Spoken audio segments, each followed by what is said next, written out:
están, queridas amigas, queridos amigos de Conversando en Positivo? Estamos aquí en una nueva edición a través de MCA Canal. También estamos en Spotify, estamos a través de Facebook también y de distintos medios donde ustedes nos pueden escuchar y ver. Muy felices de estar nuevamente con todos ustedes.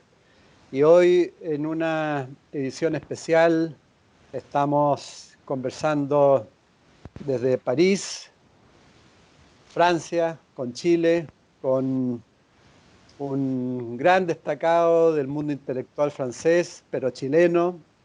Él es Daniel Ramírez. ¿Cómo estás, Daniel? Nosotros te vemos ahí en la pantalla. Gusto saludarte.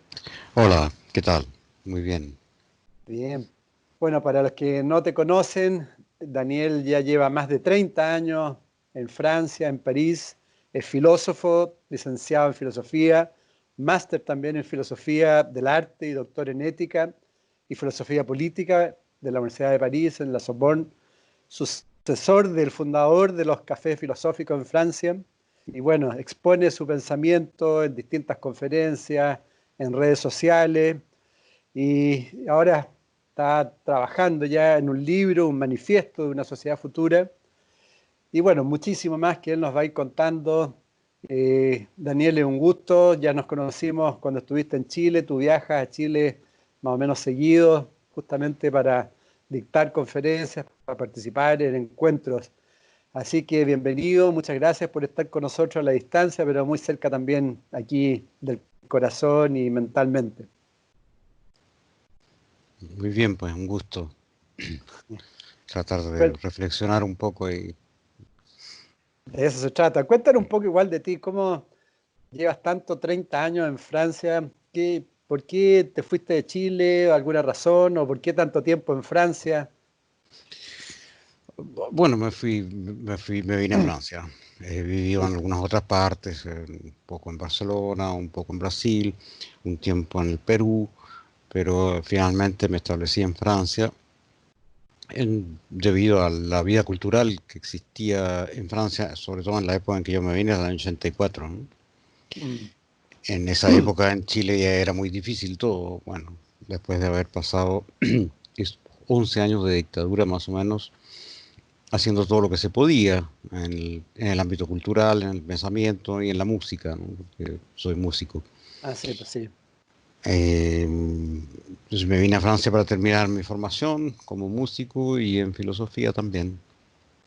Y después ocurre que me fui quedando porque, bueno, es un país muy interesante y se pueden hacer muchas cosas y desarrollar principalmente su formación, completarla y trabajar. Después me ha ocurrido trabajar en filosofía, en cosas interesantes y creativas, ¿no? Así que me he ido quedando, pero hace ya unos 5 años que voy a Chile, incluso 2 veces por año. Paso un mes más o menos, de manera que estoy muy Ah, al bueno. corriente, bueno, no muy al corriente, todo lo que he podido estar al corriente y principalmente, evidentemente, por internet.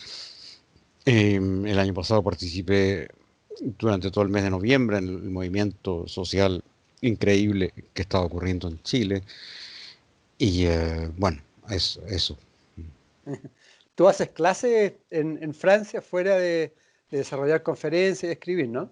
Sí, también. Ya. También, pero no soy docente principalmente, soy más bien investigador y me dedico a desarrollar lo que yo puedo. Que es harto. ¿Y en Mm. música qué es lo que desarrollas en música? Soy, bueno, en Chile estudié composición y flauta traversa, con maestro Cirilo Vila y con varios profesores en flauta traversa ahora soy concertista en flauta y toco piano y compongo de vez en Qué bueno, cuando qué tengo bonito. tiempo, porque es muy difícil. ¿Y participas en conciertos, todo, como Sí, claro, concertista? sí, sí. Sí, Ujú. qué bien, ¿eh? En un tiempo iba a hacer conciertos a Chile también, pero después también las cosas son difíciles, depende de las épocas, ¿no? Hay veces que se pueden hacer las cosas y otras que no. Incluso toqué en el Oriente una vez con la Fundación Beethoven. eh, Así es, pues. Bueno, son Que, diferentes vidas, ¿no? Porque la vida de la filosofía y del pensamiento y la música y el mundo artístico no es que estén separados en el fondo, pero son mundos diferentes. Sí, eso mismo te iba a preguntar, claro, si había una cierta conexión ahí entre la filosofía y la música. Bueno, yo hice filosofía del arte un tiempo cuando hice mi magíster, pero luego lo dejé porque en el fondo no es necesario tal vez hacer relaciones entre las cosas. Las cosas tienen relación naturalmente y finalmente uno hace las dos cosas y punto, ¿no? Tal vez la Claro, relación, la relación es que para, para interpretar la música, para ser concertista, para ser músico, cualquier tipo de música, se necesita desarrollar una cierta parte del cerebro. Y para el pensamiento racional y para el discurso, para el pensamiento discursivo, tal vez es otra parte del cerebro y en ese sentido puede ser una manera de completarse. De la misma manera escribo, sí, no escribo solamente filosofía, sino también poesía y me interesa y también narrativa. Y me interesa mucho porque en el fondo son maneras diferentes de funcionar. cierto. O sea, buena integración, ¿eh? Mm. Y cuéntame, ¿cómo están las cosas por ahí? ¿Cómo está la cosa en París con todo el tema de la pandemia? ¿Están eh, en cuarentena o ya no allá? No, aquí ya se está Mm, saliendo ya. parcialmente de lo que se llamó confinamiento, Confinamiento, eh, sí. pero porque nunca se habló de toque de queda, por ejemplo, ¿no? O sea, son lenguajes que se aplican en otros lugares Ah, del mundo que conocemos bien y el confinamiento que está bastante organizado, ¿no? O sea, que tiene ciertas excepciones, se podía salir para ir a hacer sus compras, para ir a hacer ejercicio incluso, durante una hora se puede ir a caminar, yo he ido a correr en un bosque que está al lado de mi casa, eh, y ahora se está saliendo de esa condición poco a poco. Por ejemplo, ya. las escuelas se están volviendo, pero no todas, las universidades no, y bueno, todo muy parcial. Se supone que a final de junio y a comienzos de julio va a ser más bien normal. En París, por ejemplo, actualmente es bastante impresionante ir a pasear. Yo fui dos veces desde el fin del confinamiento estricto, que Mm, fue el 11 de mayo. Eh, Pasear por París, no es que no haya nadie, porque hay parisinos que se pasean, pero no hay turistas. Y los mm, turistas son cientos de miles, sí, sí. normalmente, en esta época, que ahora es ya casi comienzo el verano, hay un tiempo precioso, está lleno, lleno, lleno de miles y miles de turistas. Eso explica de alguna manera también, aunque haya sido en invierno, Mm, el hecho de que estas ciudades como París, Londres, Roma, fueron muy contaminadas, porque aquí viaja gente de todo el sí, planeta bueno. y los franceses viajan por todo el mundo y vienen, y eso es uno de los puntos también que, bueno, que todo el mundo está poniendo en cuestión, ¿no? ¿Es que Sí, acaso necesitamos viajar tanto y por todas partes? ¿No? Es un elemento de gran fragilidad de las sociedades actuales. sí, en octubre justamente estuve en Francia y me llamó la atención París con tanto turista, pero también me llamó la atención el metro, todo estaba bastante deteriorado un poco, estaba como sucio, no todo funcionaba.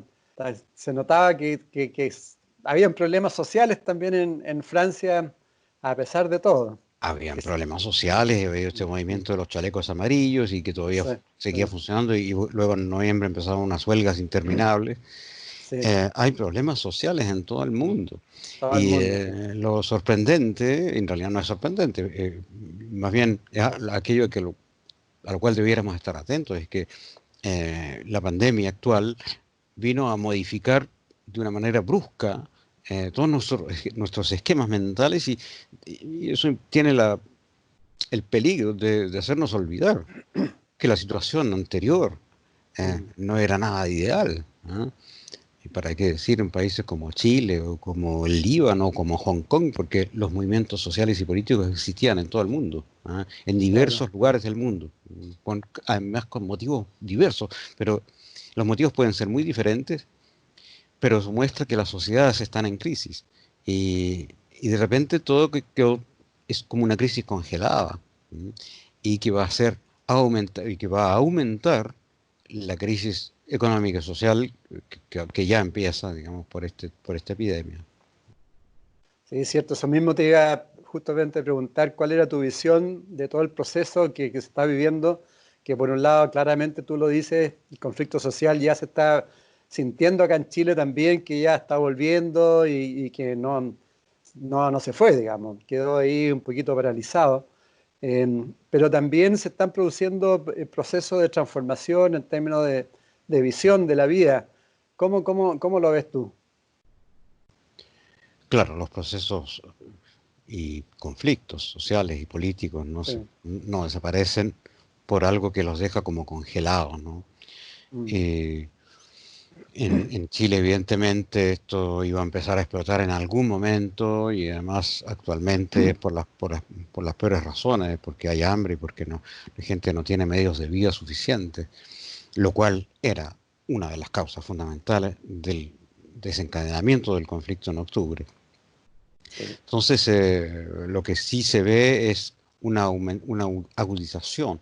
Las pandemias no son nada nuevo en la humanidad, han existido. Bueno, pandemia también es una palabra un poco exagerada porque es difícil de aplicar a otras épocas del planeta. Solamente tal vez la gripe española de 1918, 18-19, tuvo algo de planetario como la actual, pero ni siquiera Ujú. tanto. La gente viajaba muchísimo menos. Y en realidad la gente viajaba muchísimo menos incluso en los años 90 del siglo XX. O sea, desde comienzo del año 2000, con el Sí. movimiento del low cost y una cantidad de invenciones de hotelería barata también, estos viajes se multiplicaron de una manera espectacular y por esa razón el sistema mundo humano se fragilizó y una pandemia como la actual se esperaba, de alguna manera. Mm, Entonces, cierto. siempre han existido, pero la actual es verdaderamente planetaria.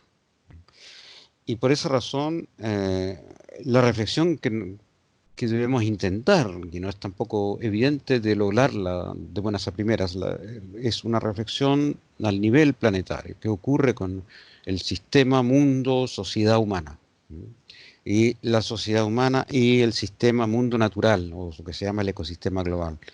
Entonces ahí es donde hay un equilibrio que encontrar. Tampoco se pueden sacar conclusiones directas y razonamientos fáciles como que la naturaleza nos está advirtiendo. Es, es un tipo de lectura que sirve además para inspirarse, pero el pensamiento necesita lucidez y necesita análisis y necesita mucha información y conocimiento y estudio y serenidad, ¿no? Eso es esencial para poder decir que estamos entendiendo tal vez algo.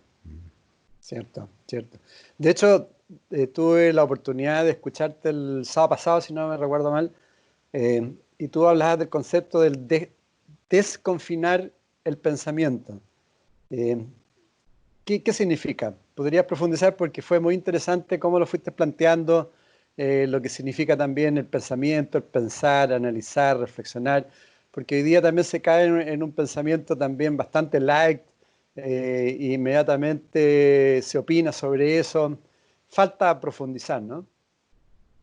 Claro, el desconfinamiento del pensamiento es primero que nada, como cualquier desconfinamiento, es salir de prisión, ¿no? De prisión, de encierro. Y en el fondo es la esencia de la filosofía, desde la escena original, que la gente que ha leído un poco de filosofía, todo el mundo conoce, que es la caverna de Platón. ¿M? Y Platón comparaba a los seres humanos con esclavos que estuvieran encadenados en una caverna y toda la visión que tienen de la realidad son proyecciones en sombras que se hacen detrás de ellos. Y claro, como nunca han visto otra cosa, toman eso por la realidad. Entonces, el fondo del acto de esa imagen la inventó para mostrar que el acto mismo del pensamiento filosófico es salir de esta caverna, arrancarse de estas cadenas, salir de esta caverna y ver la luz del día. Evidentemente la luz del día encandila y es imposible ver con claridad, hay que acostumbrarse a ella. Por eso desconfinar el pensamiento es algo que se hace poco a poco. De una manera más concreta y más aterrizada, el desconfinamiento del pensamiento es salir de esquemas ideológicos en general y de esquemas de categorías que se usan y que se aplican sin crítica, sin cuestionamiento y sin mayor conocimiento. Mm. Eh, el confinamiento ideológico, por ejemplo, es considerar todo de un punto de vista de izquierda y derecha, o considerar todo de un punto de vista de ateos y creyentes, o todo de un punto de vista de lucha de clases. También se vio una época en que el gran sistema del pensamiento marxista empleó esta categoría, que fue muy fecunda para comprender muchas cosas, pero aplicado mecánicamente igual es un confinamiento. Confinamiento del pensamiento es el peor, tal vez el más actual, es pensar que todo es dinero y que para cualquier cosa se necesita capital, dinero, inversión, y para eso se necesita crecimiento, producción, venta, marketing y consumo. Mm. Ese es un pensamiento extremadamente confinado, cuyo origen es del siglo XVII y XVIII, las teorías clásicas del liberalismo, que fueron útiles, fueron un gran avance en una cierta época. ¿Pero por qué fueron un gran avance? Porque en esa época había la monarquía absoluta, había el absolutismo de los reyes, que gobernaban con una ideología católica impuesta a todo el mundo y se apoderaban de la riqueza de cualquiera en cualquier momento. Entonces, el liberalismo en el fondo fue un movimiento revolucionario, fue un avance, una conquista de los derechos del individuo. El individuo tiene derecho a tener su propiedad privada, a invertir, a hacer su propia empresa. Pero eso convertido en dogma, y ese dogma aplicado de una manera planetaria y con un esquema único prácticamente, que es el neoliberalismo, ha generado una decadencia cultural mundial. Sí, Entonces, sin duda. el desconfinamiento empieza por eso, ¿ah? Ir rompiendo las barreras ideológicas que nos separan de la realidad. ¿Por qué nos separan de la realidad? Porque las ideas son útiles para comprender la realidad. Pero las ideas rigidizadas, solidificadas, o sea, ideologías, se interponen entre nosotros y la realidad. Mm. O- Sí, que te quería, digamos, agregar que dentro de los aspectos que tú mismo planteabas el día sábado, por ejemplo, hablaba de la importancia de la introspección, de la interioridad y de un concepto bien potente que tú hablas de una serenidad fecunda, es decir, que uno produzca con esa serenidad, que tiene que ver con el pensamiento, ¿no? Claro, lo que pasa es que muchas cosas son a veces, eh, hubo un problema ahí. Muchas cosas son a veces de una gran intensidad y de una gran fuente de conflictividad. eh, y eso hace que funcionemos en un estado de agitación. Y agitación es por decirlo poco, porque en el fondo es miedo, rabia, resentimiento, odio, desprecio. Toda esta gama de emociones negativas, ¿eh? Que Spinoza llamaba pasiones tristes, ¿m? Pasiones tristes que se caracterizan por la disminución vital, ¿m? Disminuyen nuestra capacidad de vida y de acción, disminuyen nuestro sentimiento de estar vivos, ¿m? Nuestro sentimiento de existencia. Por eso se acompañan siempre a un declive en la vitalidad, las pasiones tristes, o las emociones violentas, o todo este tipo de cosas. Y en el tira y afloja de estas emociones también puede haber entusiasmo, también puede haber alegría, que lo hay siempre en todos los combates, ¿eh? Hay un sentimiento de compartir, hay un sentimiento colectivo, hay amor, ¿eh? Mm. Hay generosidad, hay encuentro entre personas, hay emoción de reconocimiento. Todas esas cosas existen y esas son emociones que Spinoza llamaba las pasiones alegres, que acompañan en general una un crecimiento de la capacidad vital, del estado vital y de nuestra capacidad de experimentar el mundo y nosotros mismos.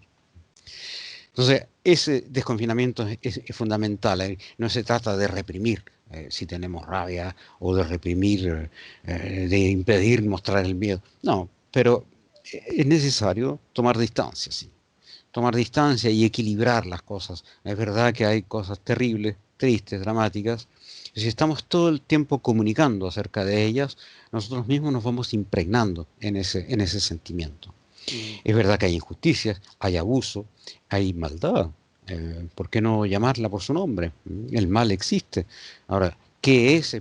Es un gran misterio. Los filósofos tienen gran dificultad en definirlo. Generalmente son los teólogos los que, pero los teólogos utilizan categorías que no, que, que sobrepasan el pensamiento racional mismo. Es muy difícil definir lo que es. Y no se puede ni negar, ni decir esto y a mí no me toca, yo estoy fuera de ello. La serenidad es cuando hemos ido alimentando la fuerza, la energía vital, las pasiones alegres, el sentimiento de belleza, de hermandad, el amor, la solidaridad, eh, la seguridad que tenemos en nosotros mismos, en los demás, ¿no? Que se llama confianza en el fondo. Algunos pueden llamarla fe, puesto que la fe es, fides viene de confianza, la palabra es la misma, solamente que se dirige a estratos superiores o trascendentes de la realidad, y eso da un cierto tipo de Mm. estabilidad y de solidez.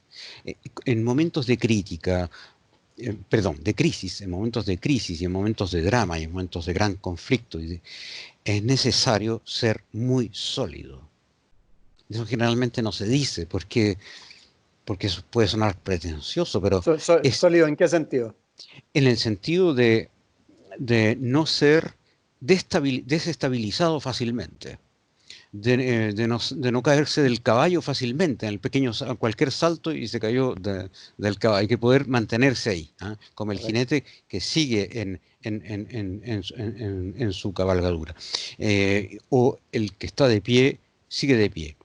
Esa estabilidad, ¿de dónde viene? Bueno, es difícil, ¿ya? Pero vuelvo a decir, primero que nada, en la confianza, en el conocimiento, en la cercanía, en la conciencia de todo aquello en que podemos apoyarnos.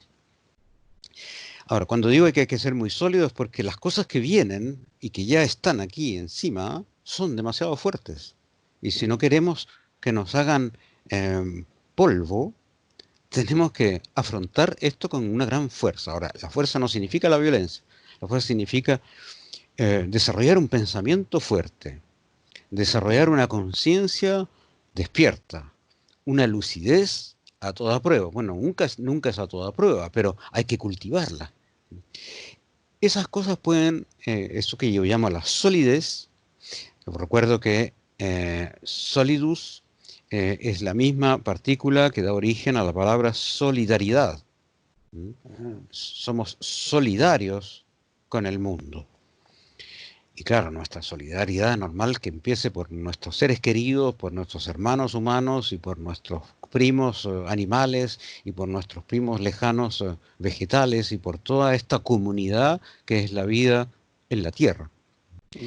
Entonces, esa solidaridad que puede darnos la solidez de afrontar las más grandes crisis, es muy necesario cultivarla y para cultivarla tenemos que tener conciencia que la necesitamos.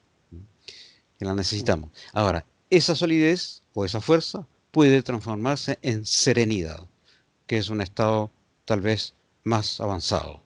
Para eso hay que realmente cultivarla, ¿no? Y para Sí, eso eso. hay muchas técnicas, ¿no? Sí, en ese aspecto yo escuché también que tú de alguna forma practicabas la alquería Zen, ¿no? Mm. Eh, yo entiendo Claro, bueno, son, algo, claro, pero sí, tiene que ver con lo que estás planteando en el sentido, yo he conocido de Japón, digamos, gente que ajá, hacía alquería Zen y sé que tiene mucho que ver con la conexión con el momento presente, con el estar más alineado, ¿no? Eh, de alguna forma lo practicas por lo que estás planteando, la importancia de ir conectándose a una realidad más esencial de uno para poder llegar a una mayor profundidad en pensamiento también y en la reflexión. dije, las artes ligadas al Zen y las artes marciales ligadas al Sí. Zen, las artes pueden ser la caligrafía, puede ser la ceremonia del té, incluso el poema, hacer haiku, eh, pero las artes marciales, particularmente, bueno, hay gente que no necesita nada de esto, le basta con meditar o hacer Claro. dos o tres signos en caligrafía y estás en un estado meditativo, pero a no todos les funciona y algunos somos más duros de cabeza y necesitamos algo más fuerte. Y las artes marciales tienen una ventaja en que como se hace algo, un gesto y una acción física, que además compromete la totalidad de nuestro cuerpo Mm. y la totalidad de nuestra conciencia, y que requiere para su ejecución una máxima concentración y una máxima estabilidad. Bueno, Mm. todas las arquerías son basadas en ese Mm. principio. Si el arquero está moviéndose y no está Mm. muy afianzado en la tierra, el tiro va a salir por Mm. cualquier parte. Y además, lo interesante es que si el tiro sale por cualquier parte, el único responsable es uno mismo. Entiendo, No sí. es el gobierno, ni los ricos, ni el dictador, no hay excusas. Entonces, es muy gratificante darse cuenta cuando uno avanza que el avance no se debe más que, bueno, a la enseñanza de los maestros y al cultivo que uno mismo ha podido hacer con esto. Por esa razón, las artes marciales, así como el yoga practicado con conciencia, practicado Mm. realmente con profundidad, ayudan a que la persona afronte un mundo que puede ser muy agresivo y que puede ser Mm. violento y que puede ser destructor, ¿no?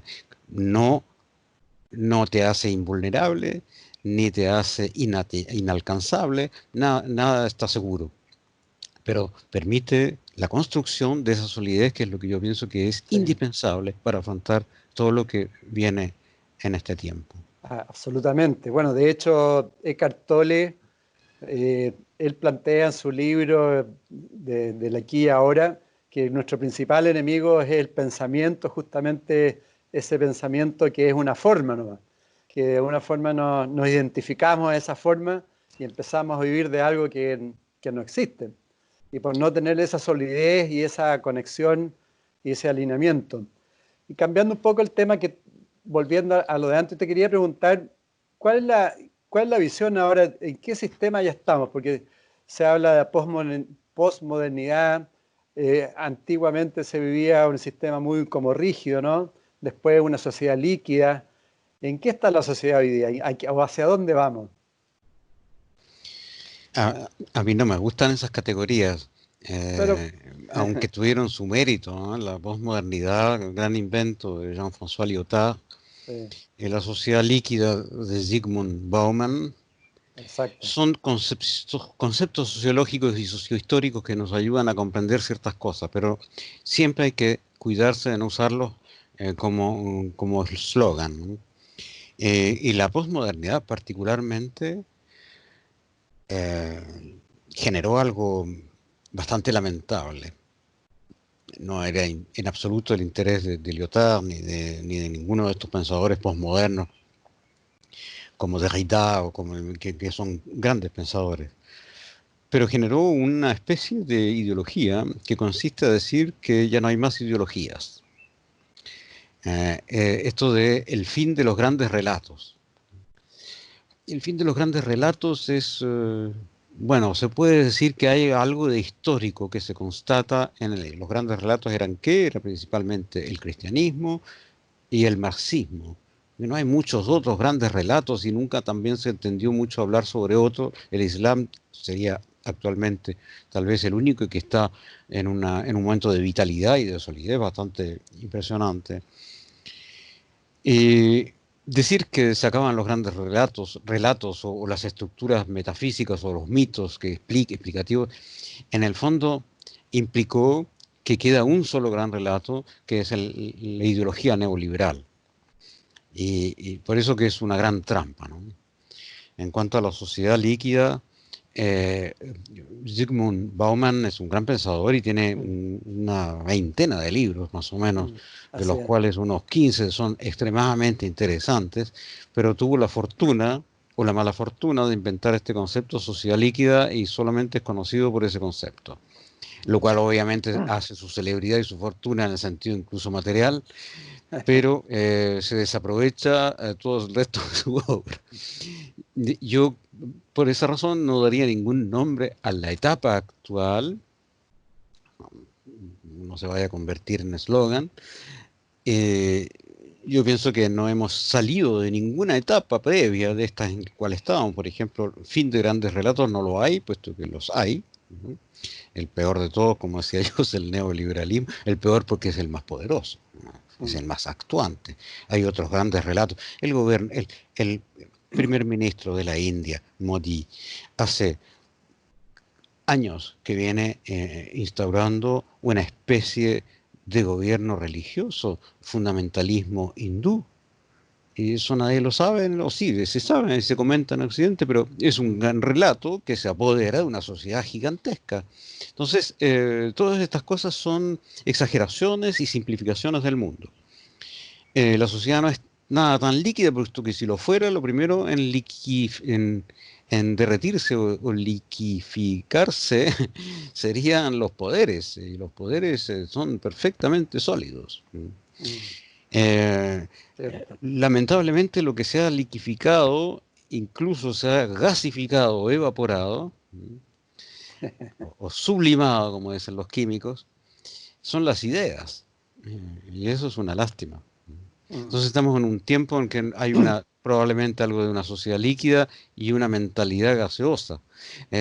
Cualquier chamullo, no sé si se usará todavía esa palabra en Chile, cualquier patraña, esa palabra es más antigua aún, es utilizada y se multiplica en redes sociales y pasa a ser una intuición fundamental y se explica el mundo con eso.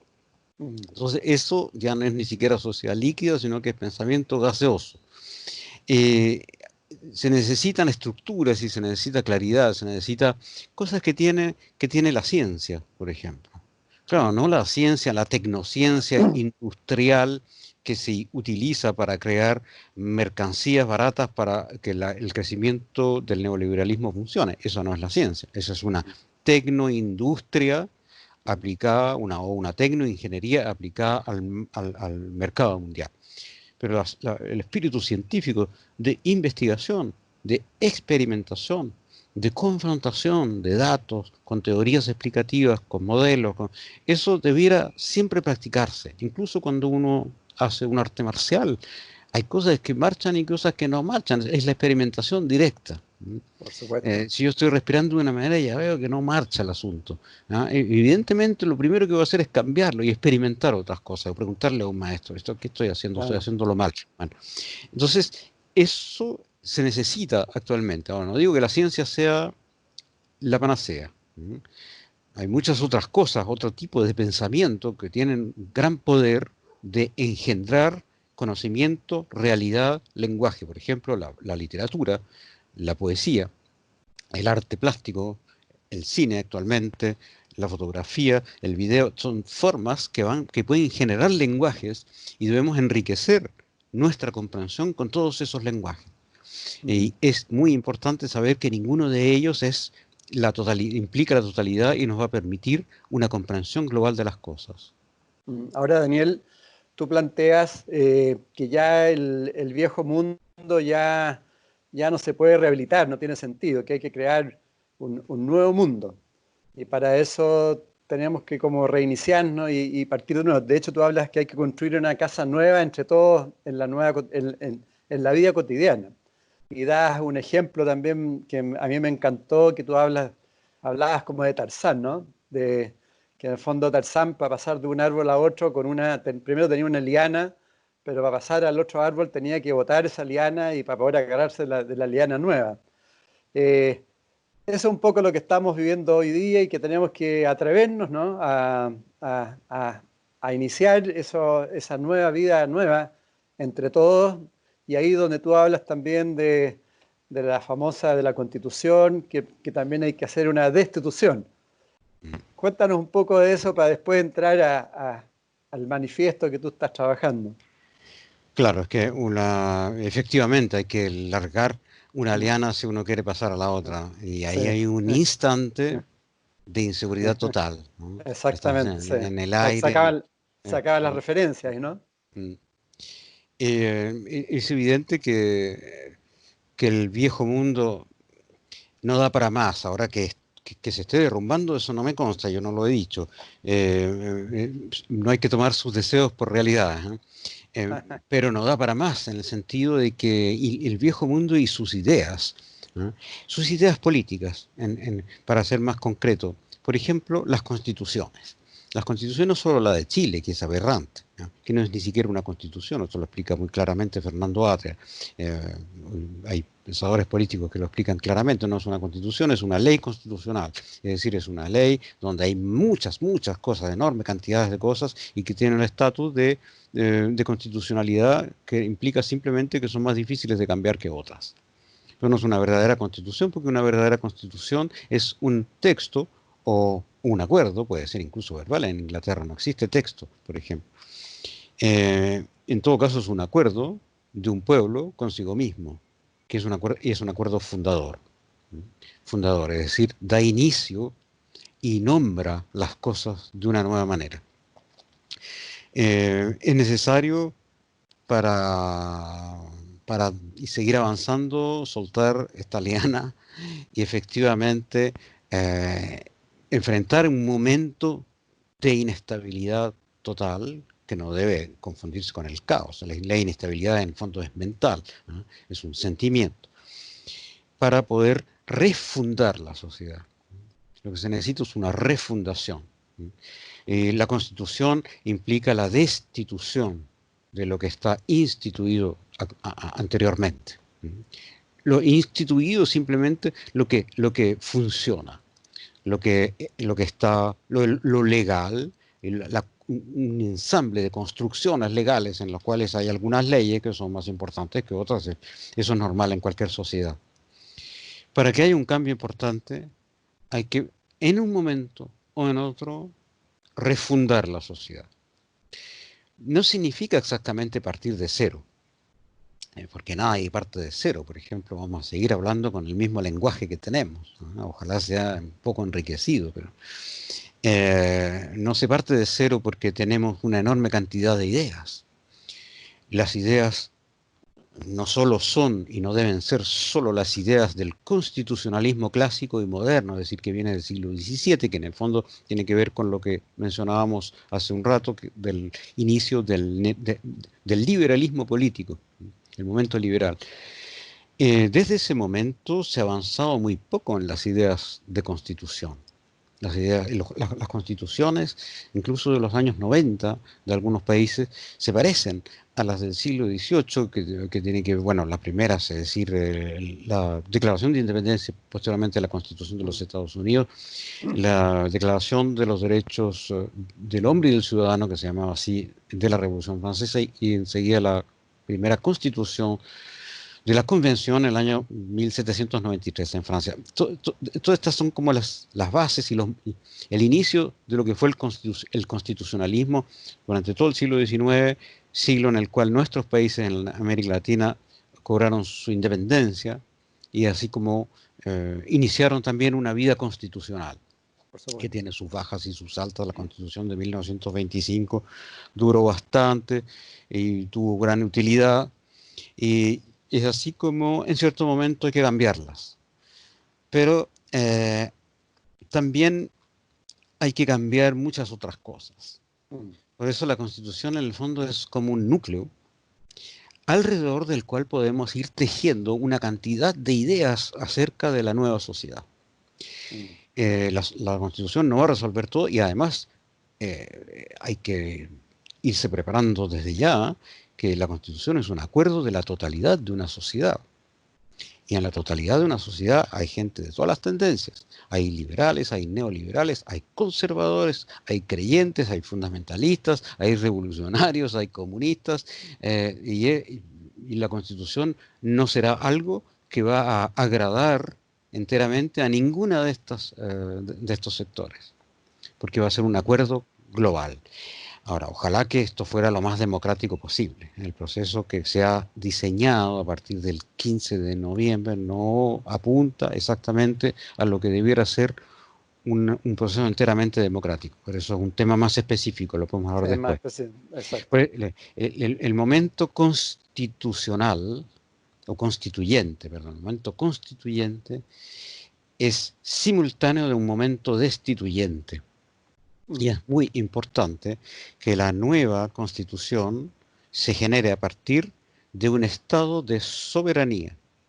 Eso está en la base de la sociedad. Está explicado en el contrato social de Rousseau, está explicado en Montesquieu, incluso está explicado en Aristóteles, en la política de Aristóteles. Es normal. Quien dicta leyes para una sociedad, primero que nada, debe ser la sociedad misma. En segundo lugar, debe ser la sociedad misma, independientemente de toda influencia. Esto fue muy importante eh, en el constitucionalismo moderno, porque ¿cuál era la influencia?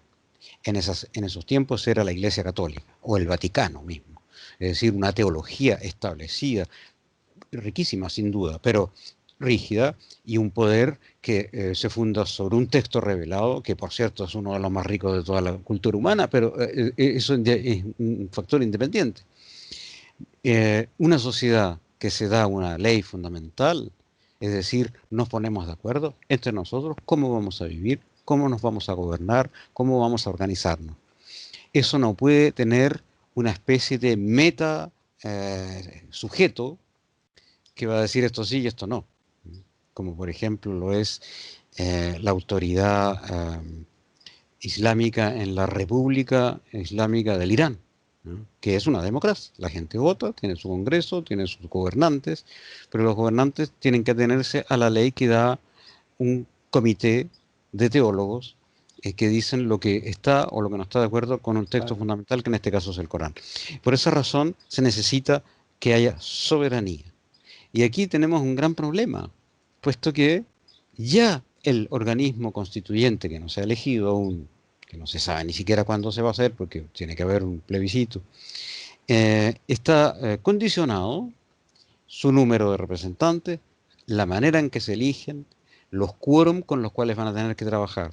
Es decir, que partimos sin soberanía. Es decir, la institucionalidad anterior, formada por diputados, que son gente probablemente muy honorable, que fue elegida, no se puede objetar, pero ¿para qué fue elegida? Fue elegida para respetar la Constitución vigente, en absoluto para redactar una nueva.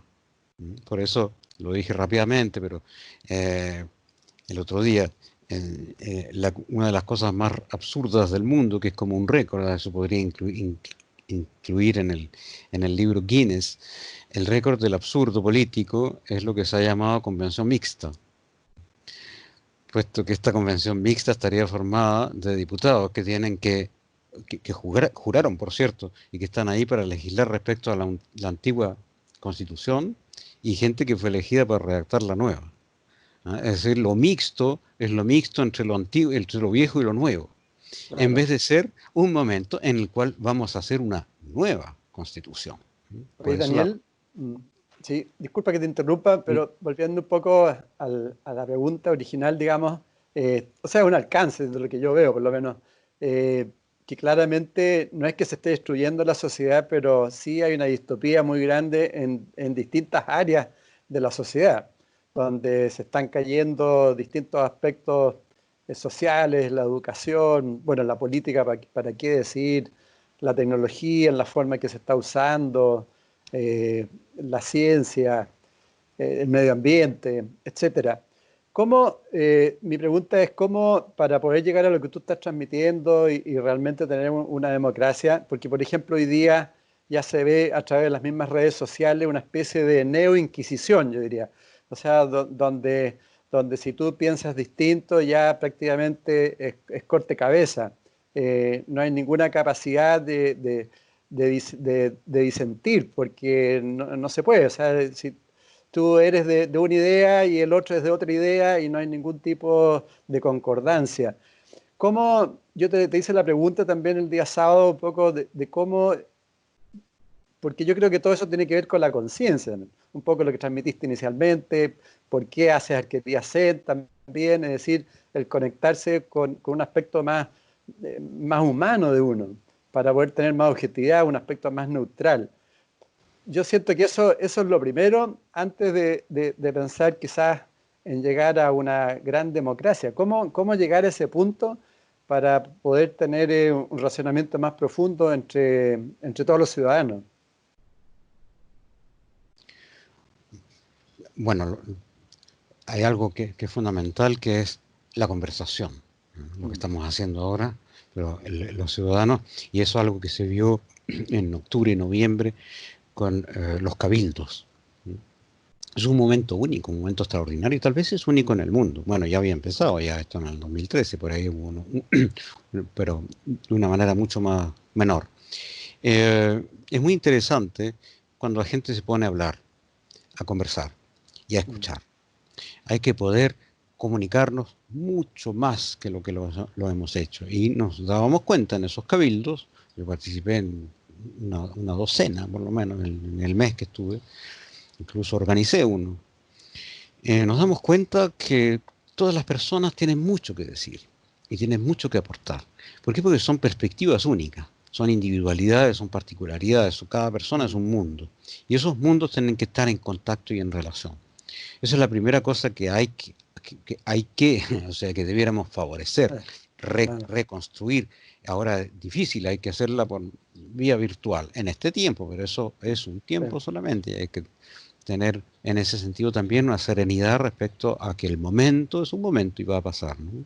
cierto. Por otra parte, lo que tú mencionas respecto a esta neo-inquisición es algo dramático, por supuesto. Es una nueva forma de intolerancia y de reacción inmediata. Algunos dirían de reacción reptiliana. Yo Sí. no soy biólogo, pero el cerebro reptiliano, tal vez tampoco los reptiles no funcionan así, pues, estamos haciéndoles injurias, son animales bastante astutos, sobre todo las serpientes, ¿no? Pero hay algo ahí de un funcionamiento reflejo, así como inmediato, sin reflexión, sin reflejo y sin reflexión. Eh, Como una reacción inmediata que no la controlamos y no podemos, que no es nuestra en el fondo, ¿no? Es una reacción Sí, alienada. El tipo sí. que se indigne, que salta al techo porque escuchó que alguien dijo algo que no le conviene en un Mm, aspecto. mm, Entonces vienen las acusaciones, ¿no? Este es un fascista, este acaso mm, un comunista, es un terrorista. En Francia también, o sea, en un tiempo se acusaba a todo el mundo de cómplice de terroristas, ¿no? ¿Por qué? Porque no condenaba de la manera que se tenía que condenar, mm, qué sé yo, tales y tales grupos que efectivamente eran terroristas. Eh, la nueva intolerancia, que por cierto gobierna países, mm, eso es una cosa dramática. cierto. El gobierno de los Estados Unidos de Norteamérica no es cualquier cosa. Los Estados Unidos do Brasil, ¿ah? El gobierno federal de Brasil, país inmenso y hermoso, gobernado por gente cuyo mérito electoral fue la intolerancia, el dogmatismo, la violencia, el machismo, la misoginia, la homofobia, es decir, una colección de valores arcaicos y desastrosos de lo peor que tiene nuestra sociedad, que es una sociedad patriarcal, violenta, injusta y de desigualdad. Mm, Por esa razón es como si uno o el otro y cualquier vecino nuestro se siente autorizado de alguna manera a ser igual de intolerante, a tener un lenguaje vulgar, a despreciar, a desvalorizar, a tratar de subhumano a cualquiera. Y cuando lo hacen los gobiernos, bueno, ahí también la respuesta parece justificada, pero es un grave error. Es un mm, grave error. Nosotros nunca debiéramos rebajarnos al nivel de estos gobernantes y su vulgaridad, ¿m? Y su mm, incultura. Estoy hablando de Bolsonaro principalmente y de Donald Trump. Pero hay correcto. otros en Europa, hay algunos casos impresionantes, ¿ya? Sí, De gobernantes que, claro, que lo único que no tienen es la vulgaridad, ¿ah? Que se ve acá. ¿Ah? Pero en cuanto a y- la rigidez y la intolerancia, sí lo tienen. Como Víctor Orbán en Hungría, el gobernante Erdogan de Turquía, hay varios casos, ¿ah?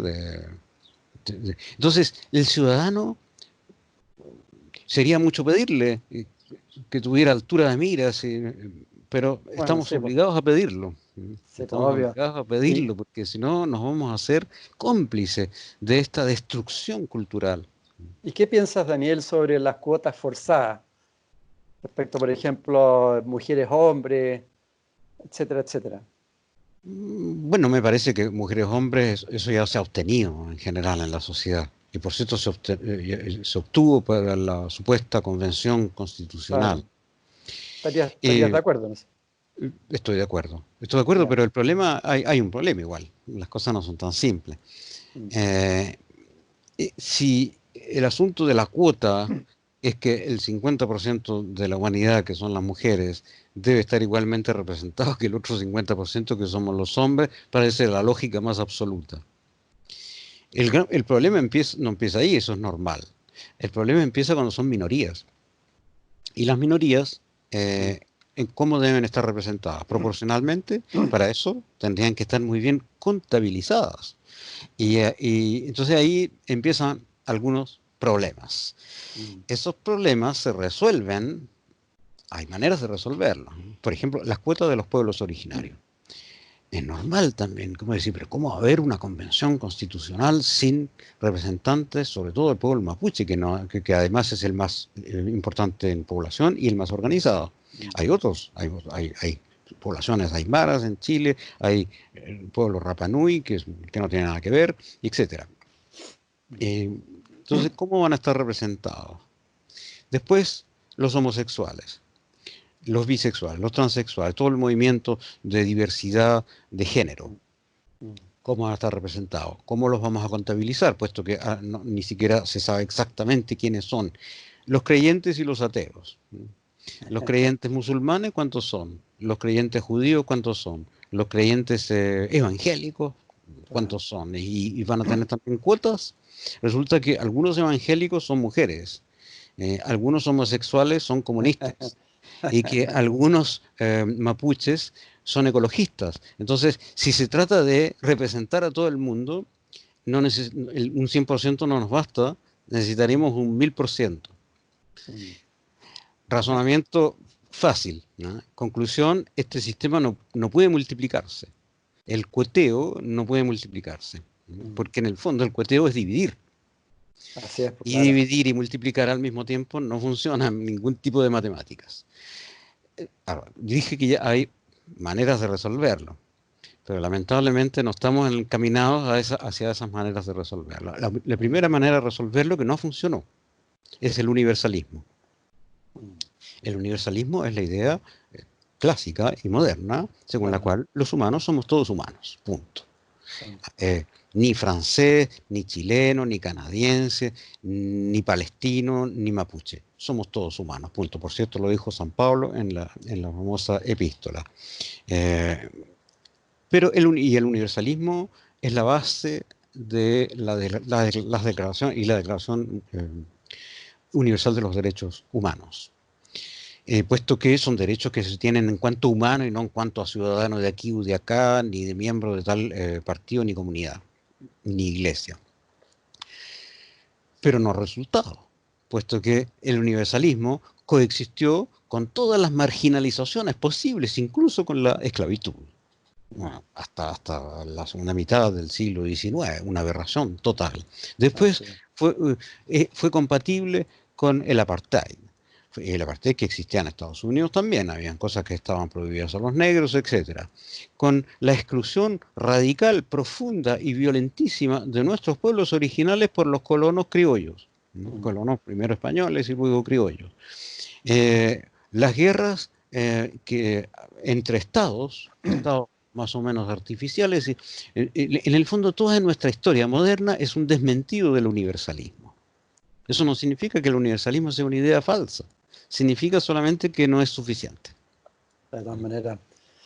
Lamentablemente hay que tener en cuenta que, por ejemplo, el universalismo convivió perfectamente con el patriarcado más afianzado del mundo y con la exclusión de las mujeres que tuvieron derecho a voto más o menos en la mitad del siglo XX en general, y algunos incluso en la segunda mitad del siglo XX, otros empezaron antes.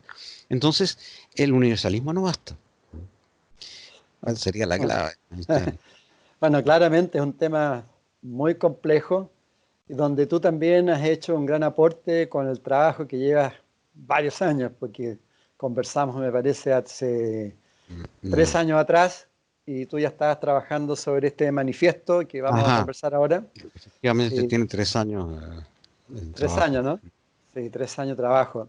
Que yo creo que son aportes a esta conversación que tú planteas, que los seres humanos vayamos siendo más reflexivos y lleguemos a puntos de unión que nos sirvan a todos, para que vayamos creciendo como civilización. Sí que tú puedes explicar en cortas palabras lo que significa el manifiesto y podemos ir tocando cada uno de los puntos en su síntesis, digamos, qué significa. significan, ¿te parece? Bueno, tiene que ver con lo que dije rápidamente sobre la posmodernidad. Claro. Dije que había un efecto desastroso. Bueno, hay también muchas ideas que son fecundas, pero hay un efecto desastroso que es ese dogma según el cual el fin de los grandes relatos. Lo que ha implicado que los pensadores se han abocado, y también los creadores de ideas políticas, a algo que Michel Foucault llamaba la micropolítica. O también la microfilosofía, aunque el término no existe, pero es decir, vamos a hacer filosofía sobre un punto determinado acá, vamos a hablar sobre esto y no meterse en lo otro. ¿Ya? Por ejemplo, el interés para la bioética de declarar patrimonio de la humanidad el genoma humano. Ya, entonces ahí se puede hacer un libro y está perfecto, es genial. Pero finalmente este dogma del fin de los grandes relatos impide que osemos construir un pensamiento global. Ahora, construir un pensamiento global parece algo pretencioso, en todo caso muy difícil. Mm. Y yo pienso que no lo es. Y yo pienso que es la tarea de la filosofía específicamente, aunque se puede hacer microfilosofía, por supuesto, y se puede hacer también filosofía del arte abstracto, y puede hacer, me encantaría tener tiempo de poder hacerlo, ¿ya? Filosofía del impresionismo o filosofía de la violencia en política, como lo hizo Hannah Arendt, por ejemplo. Es importante poder abordar las cosas en su totalidad, cosa que no se intenta desde el famoso fin de los grandes relatos. Entonces Mm. lo que yo pretendo hacer es un gran relato. Se podría, evidentemente, ahí no se puede evitar la crítica a la parte pretenciosa del asunto. Y yo la excusa que tengo es que no es que yo tenga la capacidad de hacer y de osar un sistema global, sino que todos la tienen, ¿no? Solamente hay que atreverse, ¿no? Y hay que lanzarse.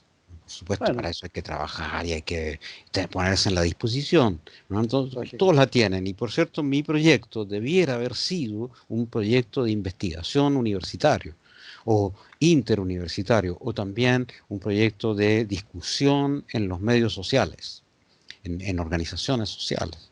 Mm.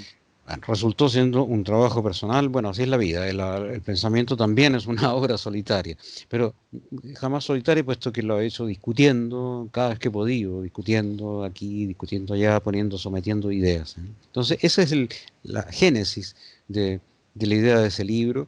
Es decir, bueno, por cierto, yo empecé a hacer esto cuando me di cuenta, hace algunos años atrás, empecé a estudiar el asunto de la Constitución porque me parecía útil, porque se hablaba de, Mm. por ejemplo, marcar asamblea constituyente en el voto en una época, ¿no? En el 2003, en una campaña. En otros países también, por cierto. Y hubo asambleas constituyentes muy interesantes en Ecuador, la hubo en Túnez después de las primaveras árabes, son momentos muy importantes de las sociedades. Pero después me di cuenta que este asunto fue quedando de lado, fue dejado de Mm. lado porque las élites políticas le tienen miedo, en el fondo le tienen miedo al pueblo. Están ahí porque piensan que ellos saben y el pueblo no sabe. Entonces nosotros Claro. vamos a gobernar, somos porque estudiamos en las grandes universidades, entonces tenemos la capacidad. Ahora es El- un tema ya global ya. claro, o sea, por supuesto Ah. que las élites se van a aferrar a un orden, y si se le da la voz al pueblo, va a decir, ¿cómo quieren que sea el país? ¿En qué país quieren vivir? Ahí empiezan la angustia, ¿no? Mm. Entonces, ese fue el proyecto, es decir, ya que el proceso constituyente mismo no iba a continuar por el momento, lo que sí me doy cuenta que nos hacía falta son ideas fundamentales. Correcto. Incluso lo discutí con algunos amigos en esa época, me parecía que si hubiera habido la tal Asamblea Constituyente, que era una demanda popular desde 2013 más o menos, si la hubiera habido en ese momento, hubiera sido muy malo para nosotros. Para nosotros, yo no sé quiénes son, pero en general la gente que quiere un mundo mejor, que quiere un mundo nuevo, que quiere construir un futuro humano y decente.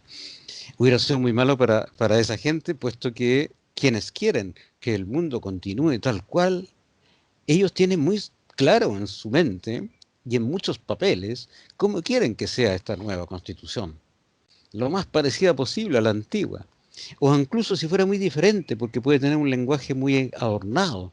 eh, eh, pero en el fondo que sirva para consolidar la estructura mundial actual. Entonces, nos faltaban y nos faltan ideas fundamentales. Por eso empecé a ir desde la base. Por eso digo que hay que Perfecto. empezar desde la base. Bueno, son 10 puntos que tú planteas muy fundamentales y bien profundos. El primero es la libertad. Tú hablas que la libertad es el principio fundamental de todo el edificio social. Claro, el problema es que eh, se podría partir como en Francia, ¿no? En Francia se dice libertad, igualdad, fraternidad, ¿eh? Son tres Sí, principios. Pero ya hay graves problemas porque la libertad se opone de alguna manera, se contradice de alguna manera con la igualdad, cuando se aplica la libertad total, se produce sí, desigualdad, y cuando se aplica la igualdad para todos, se hace con violencia, entonces se destruye la libertad. Entonces no funcionan como tres principios y la fraternidad queda volando porque nadie fraterniza con nadie. Entonces, en el fondo, no se pueden tener varios principios, tienen que partir por uno. Pero eso no de acuerdo. significa que sea tampoco la clave de todo, ¿eh? El No, lógico. principio es el inicio. Mm, Hay que comenzar por ahí. Es como con una frase comienza. La frase comienza y el comienzo de la frase tiene que ser claramente el enunciado, ¿no? O el comienzo de un razonamiento. Por eso me parece que comenzar por la libertad libertad. es lo propio, puesto que se ha conocido demasiado ya en la historia contemporánea. Estados y construcciones sociales que destruyen la libertad, o que la aplastan, o que la dejan para después, o que la dejan para en segundo lugar. Primero salvar la nación, luego la libertad, Mm, primero salvar el partido, luego la libertad, primero la fe, enseguida la libertad. Siempre se sí, ha privilegiado otra cosa. Por esa razón, sí. solo la libertad puede ser comienzo, inicio, principio. Yo creo que eso también está relacionado con un pensamiento más libre, ¿no? De tener la libertad de poder reflexionar, pensar y transmitir sin que uno sea atacado por eso. Un pensamiento más libre y una vida más libre, diría yo. Bueno, está Y es muy relacionado, por importante, supuesto. claro, es muy Sí, importante mm, vivir mm, libremente, vivir sí, como uno quiere vivir y no darle sí, cuentas a nadie, tener su sí, propia sexualidad, sus propios gustos estéticos, su propia fe, su propio cultivo, su propia alimentación.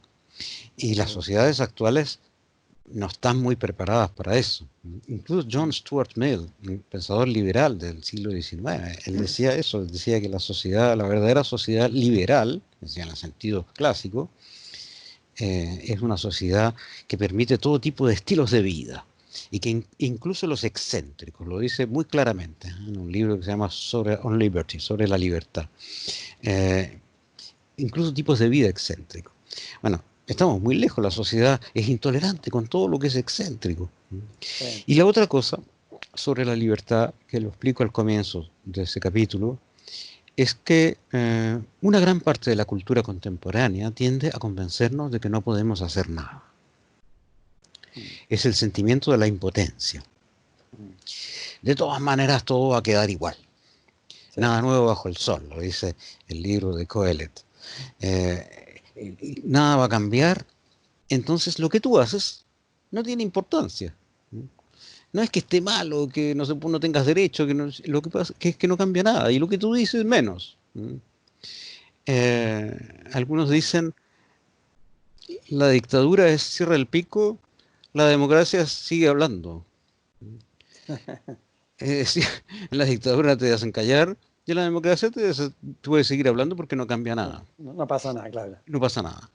Y menos aún la acción misma, el actuar humano. Mm, Ahí es donde yo digo, utilizo una fórmula. La libertad consiste en nada menos y nada más que cambiar el mundo. La libertad es la capacidad de cambiar el mundo. mm, ¿Por qué? Porque en el fondo, obviamente, no es cambiar la totalidad del mundo, sino algo en el mundo, una sí, pequeña cosa. Pero si te han convencido de que lo que tú haces no cambia nada en absoluto, entonces no vale la pena decirse libre. ¿Ah? mm, No somos actores de nuestras vidas, somos ejecutantes de nuestras vidas. ¿Mm? mm, Somos actores en el sentido de que el que ejecuta un rol, un papel, y no en el sentido noble de los actores de teatro o de los intérpretes de música, mm, sino que en el sentido de un robot más bien. estamos ejecutando este rol que nos han asignado, más bien en el sentido del que obedece.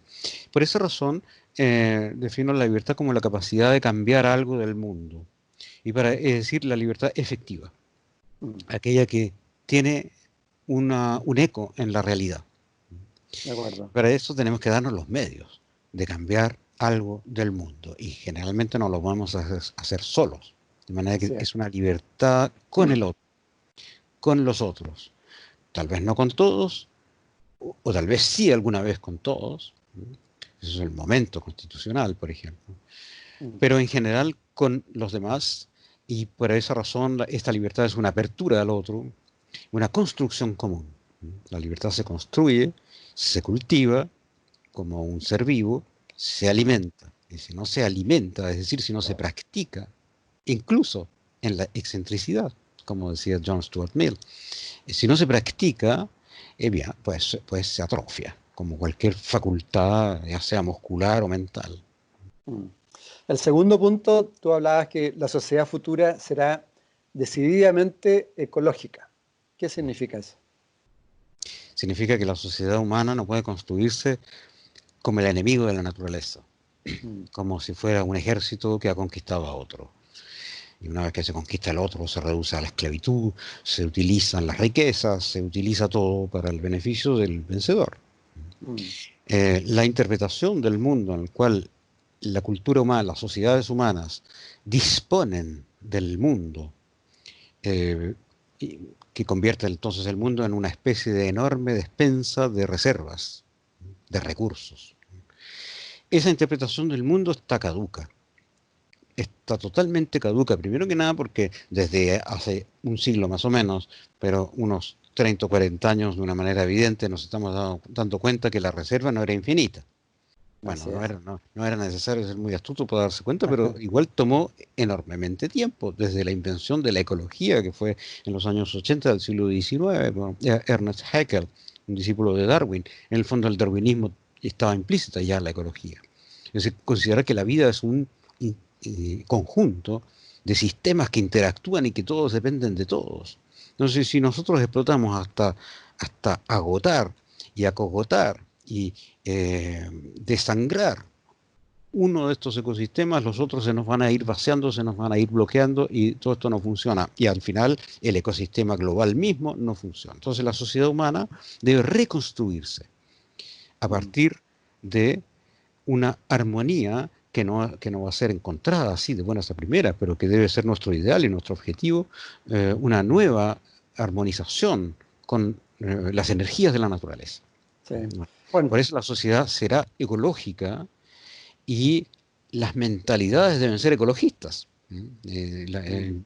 Debemos ser los actores, no solo los militantes, pero los actores, los creadores y los vehículos de una forma de conciencia que implica actuamos no solo con mis hermanos, ni con los hermanos humanos, sino también con el ser vivo, con el animal, con el árbol, con el bosque, con la montaña, con el agua, con los ciclos, con las energías, con el sol, con los vientos, con el fuego, con la nieve. Los antiguos lo sabían, los 4 elementos, el yin y el yang.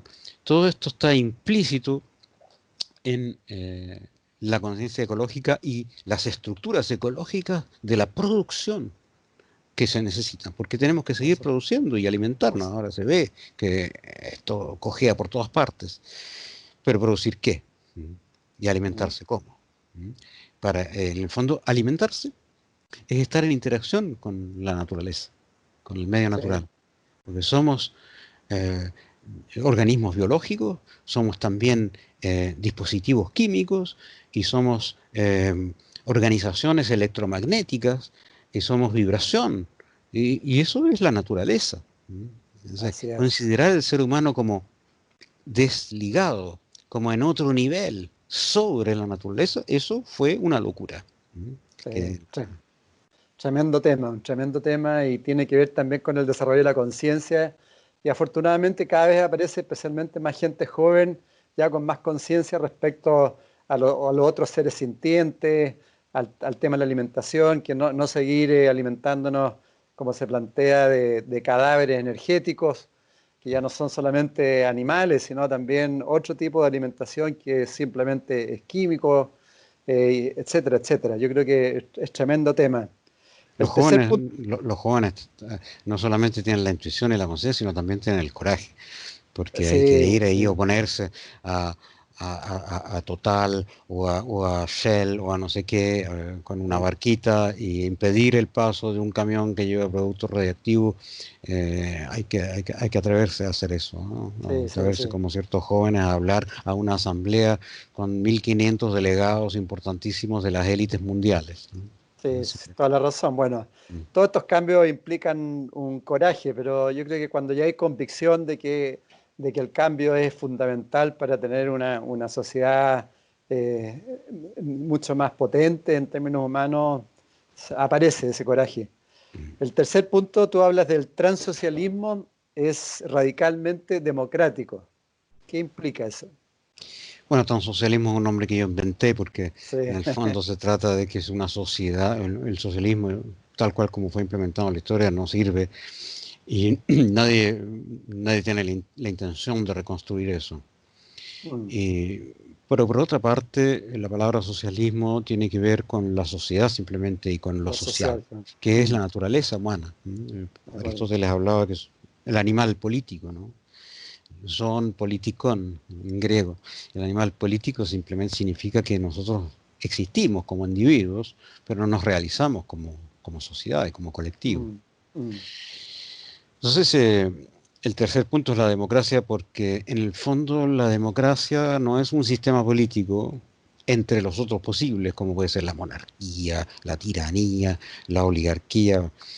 Hay muchos nombres, ¿no? Estos nombres, desde Platón y Aristóteles hablaba de cuál es el mejor sistema. Entonces Aristóteles analiza, ¿no? Por ejemplo, mm. eh, el, el valor de la monarquía, el gobierno de uno solo, el valor de la aristocracia, los mejores, ¿no?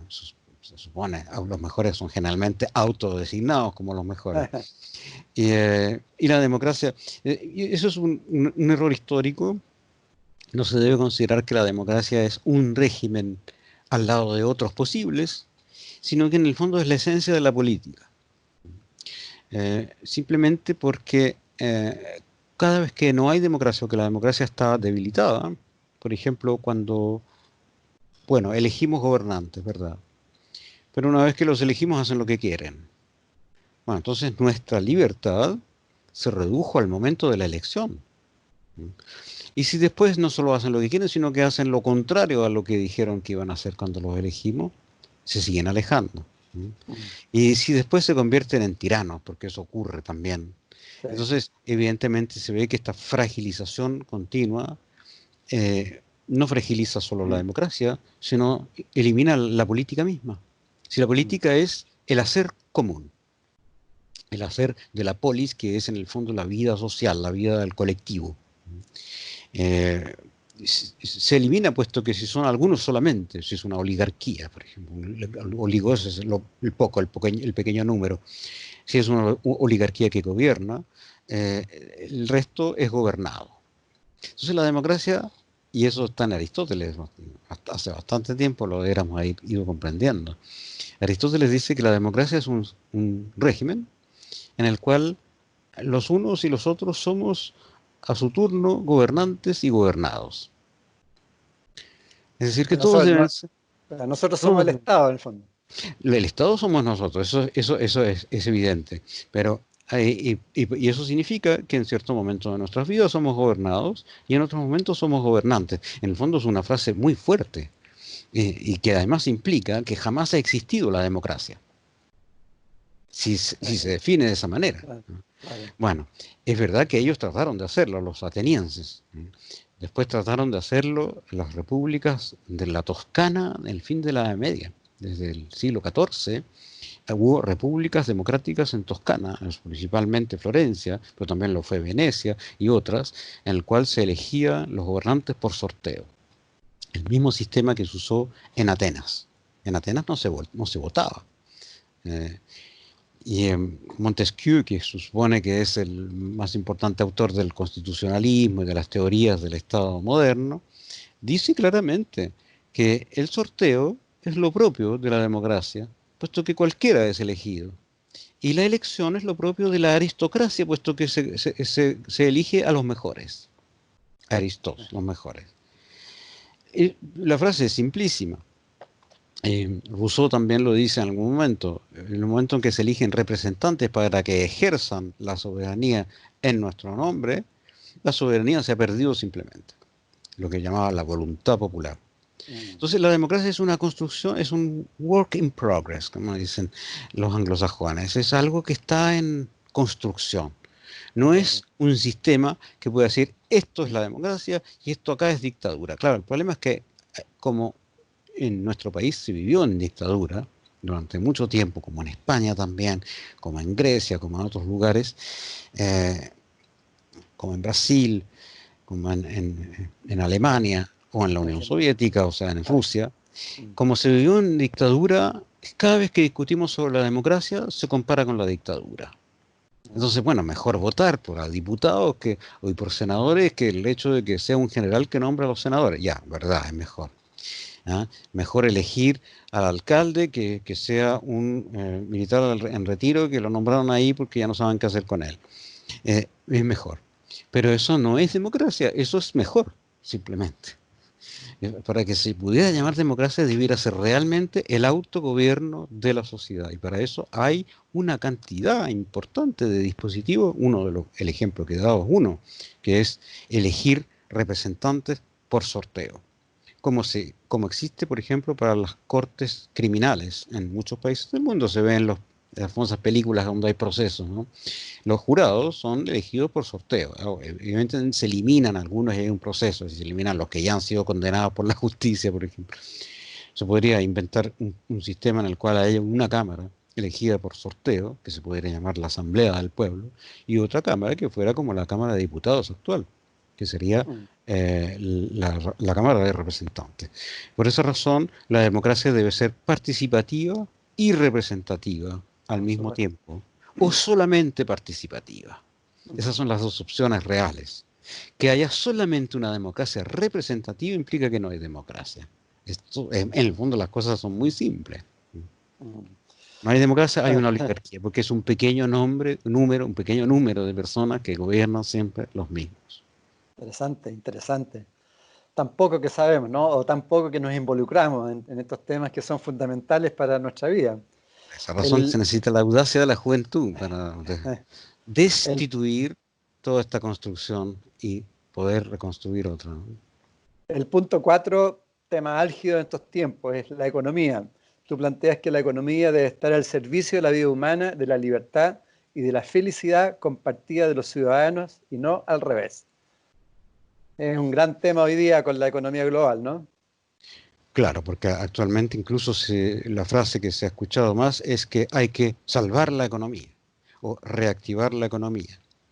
Hay que relanzar la economía, como si la economía, por cierto, entre comillas, fuera una entidad, como si la economía fuera un banco o algo así, o una empresa o una sociedad. ¿La economía qué es? En el fondo son los flujos de energía y materia que hemos movilizado para nuestra sobrevivencia social. Es decir, alimentos, construcciones, transporte, servicios, por eso digo energía, también tiempo, claro. esfuerzo, atención, conocimiento, todo esto fluye en la sociedad humana. Y eso es la economía. Incluso en el psicoanálisis hay un concepto que es la economía libidinal, por ejemplo. El flujo y los intercambios de deseos. Hay la economía de la fe, que es un concepto que se utiliza en teología. Es decir, cada vez que hay flujo, intercambio, eso es una economía. Oikos, que es la palabra que genera economía, significa la casa en griego. Entonces, oiko, nomo significa la ley. En el fondo son las leyes o las normas con las cuales se conduce una casa. De cómo se conduce en el fondo los bienes y la economía de una casa. Pero la casa, el oikos, es la casa común. Es, en el fondo, el ecosistema, sociedad humana y naturaleza. Por esa razón, cuando se dice salvar la economía, en el fondo significa someter a los humanos para que sirvan a la economía. Y la economía, que no existe como entidad real, se convierte en un fantasma. En el fondo, esa famosa economía se traduce en ciertos índices, como el Producto Nacional Bruto, y estos indicadores de crecimiento Sí. o de excedente comercial se convierten en la economía. Y por esa razón, los seres humanos están al servicio de esa entidad fantasmagórica que debiera estar al servicio de los seres humanos. Y que no debiera Sí, ser una entidad fantasmagórica, debe ser una serie de prácticas, de por supuesto. intercambios justos, de intercambios Bueno, socialmente justos. ahí hay un tema súper de fondo que tú planteas, porque hoy día principalmente los seres humanos sobrevivimos y no vivimos. Sobrevivimos ante un trabajo que no cumple con los requisitos de cada uno, no brindamos nuestros dones y nuestros talentos tampoco. Entonces es un tema de hecho, tú colocas acá,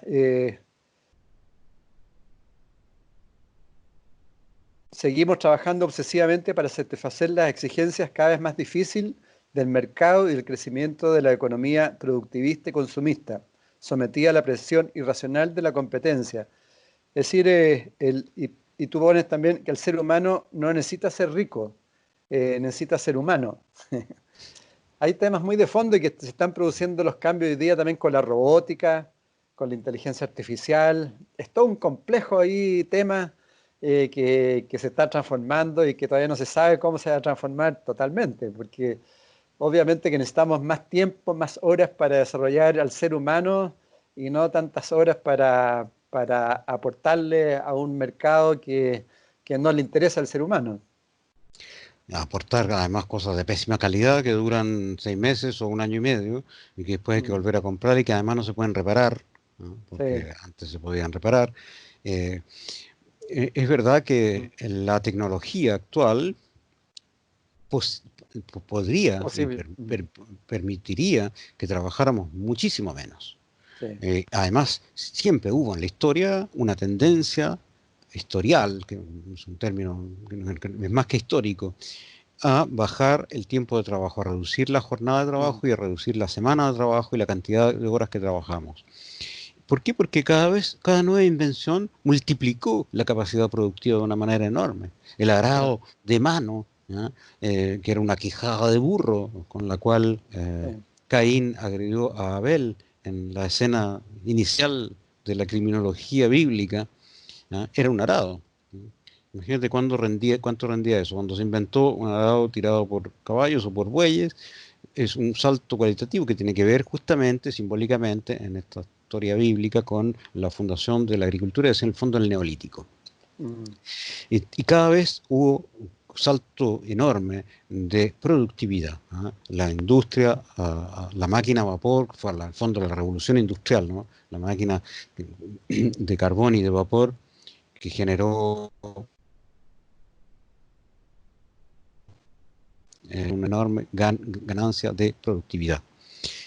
Bueno, muchas gracias, Daniel. Gracias pues a ti por esta Bueno, conversación. sí, no, gran aporte y muchas gracias a todas las amigas, amigos que nos están viendo y escuchando hasta este minuto, hasta este momento. Esperamos que sea fructífero y que todos vayamos sumando a este proceso de transformación que estamos viviendo. Muchas gracias nuevamente, Daniel, y hasta una nueva oportunidad. Bien pues.